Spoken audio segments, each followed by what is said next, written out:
Hello, everybody, and thank you for tuning in to the Liberty Report. With me today is Daniel McAdams, and Daniel, good to see you. How are you this morning, Dr. Paul? I am doing very well, Good. and would like to visit with you on the subject of Syria. Oh, no, not again. Always an update for Syria. Things have gone on, and then we have to have updates of the updates. And you know, if you're looking for news, I guess we always get it because the news changes every day. I mean, what position are we going to hold today?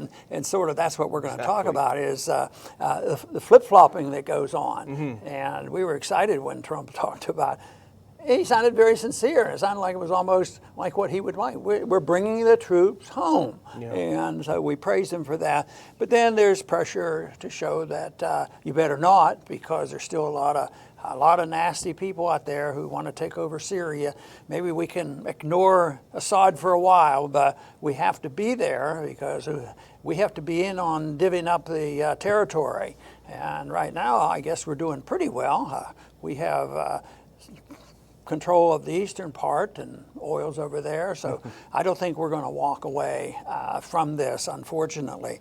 But you know, there was a reaction, you know, to the bombing, and that's what we talked about the other day. But here there's another one. Iran is reacting, and maybe to the fact that there's bombing, and they want to make sure their position is held up because they definitely are involved. They have interest in that for various reasons because they don't want to see ISIS win. They don't want to see the disappearance of Assad, and they do work with Russia. So what do we read about today? The Iran ships in, flies in, boxcars, loads of weapons into Syria to help Assad. And this, of course, is, you know, in an area that has been bombed before. Israel's bombed at that T4 airport, and they're beefing it up. But symbolically, I imagine that type of shipments occurring all the time. But symbolically, in the fact that it's in the news, it looks like it's putting pressure, you know, further pressure on Trump to say, hey, don't think you're getting out of here. You can't do that. And don't be too soft with Iran. You know, don't give them waivers, this sort of thing. So behind the scenes, I'm sure there's types of pressures when you hear news like this, because the news is, you know, influenced a whole lot by the deep state. I don't know if you recognize that or not, but they're out there. They do influence the media. Of course, yeah. And, you know, we both saw this piece. It was a CNN article that was published. And essentially, as you mentioned, the tone is that the U.S. is concerned that Iran is shipping anti-aircraft missiles into Syria. And this is after some Iranian advisors were killed at the T4 base that Israel bombed just the day, I think, after the so-called chemical attack earlier this month. So the U.S. is concerned because these anti-aircraft missiles might threaten Israel, which has bombed Syria about 100 times since the war started. I was reading this and I'm thinking, here I've got a great solution. You know, I should be the one to fix it, because I would just tell Israel, stop bombing Syria. You won't have to worry about anti-aircraft missiles hitting your planes. Yeah. Just stop bombing them. It might be a step. Well, I think it will continue, and Trump is now saying that after talking with Macron, evidently he got some encouragement there not to back off, be a tough guy. He says we have to have a strong and lasting footprint in Syria. It doesn't sound like a month ago or less than a month ago. So, and a month ago, you know, it took him a week and then he flip-flopped. But this statement where he was talking about bringing troops home and this sort of thing, I think somebody said it only took a couple hours. And then he took a different position that we have to be strong and tough. But there's one place that he came out to defend his position, which was rather annoying to me. And I want to quote it. It came from an AP story, and Robert Burns. And this is the way Trump described his understanding of Iraq. Remember, you know, when he was out of office early on, I think his gut instincts were more honest and upfront, that he actually was not critical of me. He thought that I was on the right track for staying out there. And he's always argued in his campaign, was stupid, is dumb, that whole thing, which were a good assessment. But now he comes out after talking to his buddy, Macron, and this is what was quoted by Burns. He says, on Tuesday, Trump seemed to step even further away from his March remarks. After saying he would love to get out of Syria, and claiming that the U.S. had we had done a big favor for Iraq and other countries in Syria's neighborhood by hammering ISIS, Trump said, and Macron discussed the downward side of leaving. So they were doing it. So to fortify their position, well, we can't walk away. That's what happened, in Iraq and Afghanistan. We let up too soon. But this whole idea of what annoyed me the most was this position on ISIS. A lot of people realize that they're not exactly our enemies, and they're on our side in Syria. Yeah. And to use that as a pretense for saying that we have to pursue this policy because it's been so wonderful, and we got rid of ISIS and we helped Iraq out by that. That's I don't know whether that's just given to him and he reads it, or what his point is, but it doesn't make a very good point. It just looks like it's confusion to me. And ISIS and Al Qaeda both share strategic goals. They vary on tactical approaches, but Al Qaeda preceded ISIS, was a spin-off from Al Qaeda, and this group was started because of the U.S. intervention. So the idea that Iraq should thank us for getting rid of something that we created in the first place, either actively created or by default by invading Iran, is pretty cheeky, I think. Well, and to make the point even clearer, one of the reasons we went in, the excuse was to go get ISIS, and it was related to 9/11. Yeah. And then they found out that was a lie. Yeah. It was completely made up. And so the lies continue. The other lie that persists is that they say, well, we have to do this because we have to send a clear message. When we drop bombs on them, even if we don't kill a lot of people, we have to send a clear message that we're not going to put up with it, that Assad can't once again use gas against his own people. It's just a perpetuation of lies, and yet they have never proven that's ever happened. And just recently, this gas in Buda is turning out the inspectors haven't found anything. Yeah, there's reports today that the OPCW inspectors, actually, they went to the 3 sites that the U.S. bombed, the 3 chemical weapons factories that the U.S. bombed, and according to reports I've seen this morning, they haven't found any traces of chemical weapons at those locations. So the idea that Trump went over there and bombed their chemical weapons factories so they couldn't produce any more of this gas is now being undermined by the facts. We'll see if that bears out or if there's a lot of political pressure on OPCW to hedge its bets, but that's what we're seeing right now. We use the words flip-flop. People go back and forth. But I think the flip-flopping is more in the signals they send and the talking and the positions.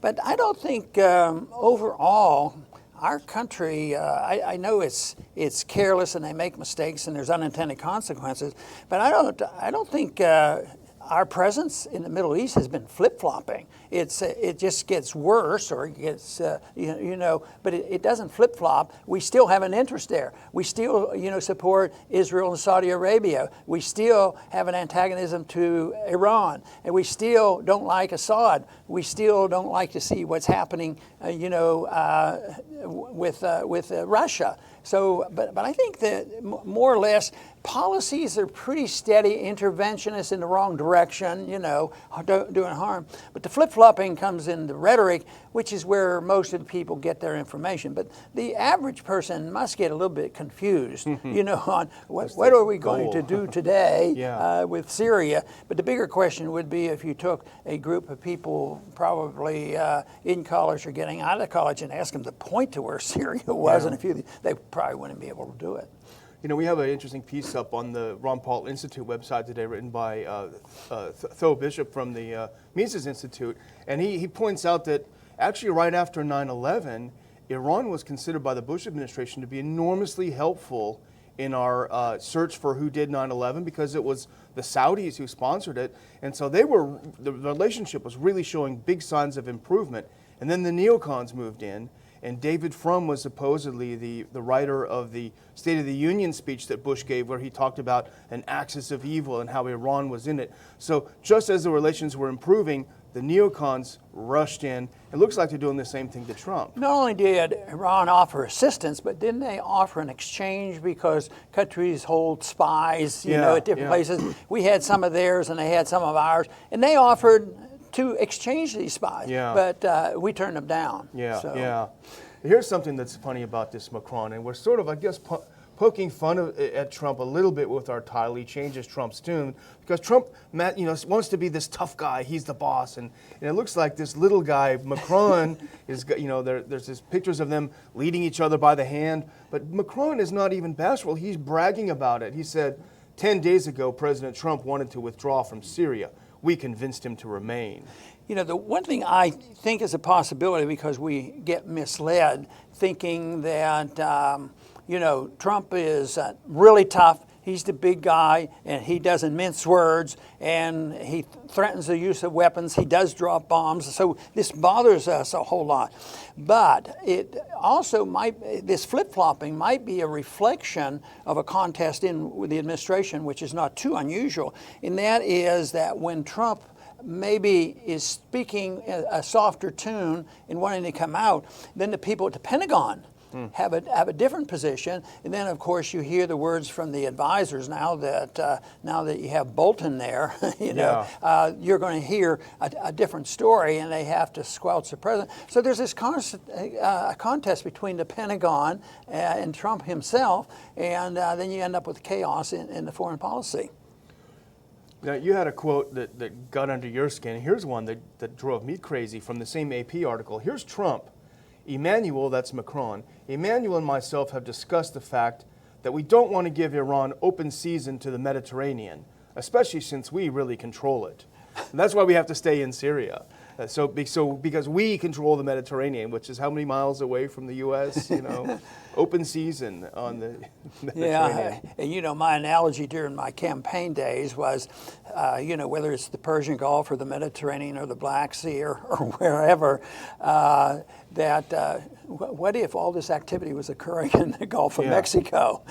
What if we had the Chinese Navy in Mexico and the Iranians had a ship in the Gulf of Mexico? Oh, that's different. That's quite a bit different, even if it's international waters. Strong and lasting footprint of the Chinese. There you go. Crazy. But the thing about this, I think with this shift, it is now obvious, it was obvious to a lot of us, but it really is obvious this is not really about ISIS at all. A couple of things, the Iran thing that I just mentioned, that's really what it's about. It's about Iran and regime change, which is what it was in the beginning.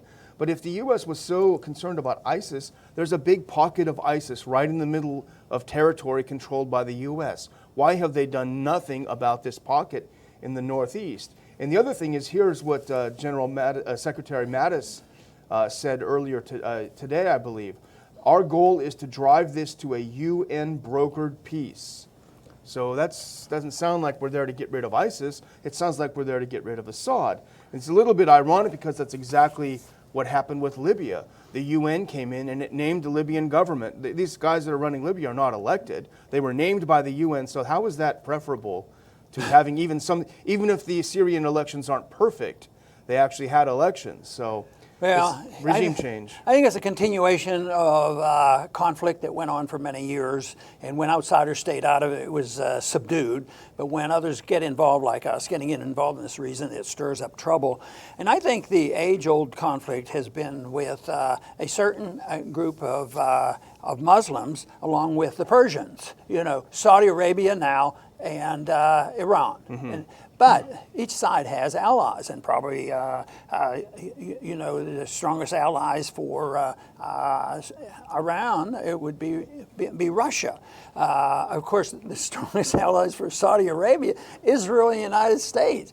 So it is really weird. And that's one reason you can't just sort of package all Muslims in one package, because, even on our program yesterday, the state senator pointed out, there's a big difference, and he had a little bit of worldwide experience between some groups, but that's true every place you go in the world. It's true in this country, too. People who have labels doesn't mean that if you're labeled and put into this category that you all endorse the same amount of violence. And, of course, it boils down to a person or in a country's philosophy on the use of violence that makes the difference on whether or not you have peace and prosperity. Because no matter what your big picture is, it is what you can come to the conclusion. Do you think you own other people? Do you have a right to tell other people how to live? Or do you think you should work out problems voluntarily, regardless of the infractions or the imperfections of each individual country?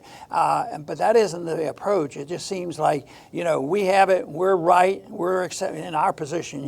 We're the exceptionalists. We have a moral obligation. It's not like we're not minding our own business, because it is our business to be moral, because we have been blessed with great prosperity. We've had a lot of freedom, and yet then that's translated into, when we become less free, we become more authoritarian, and then we think that we have to be more forceful in throwing our weight around, and then that gets all messed up when you get all the factions that we stir up, in the Middle East.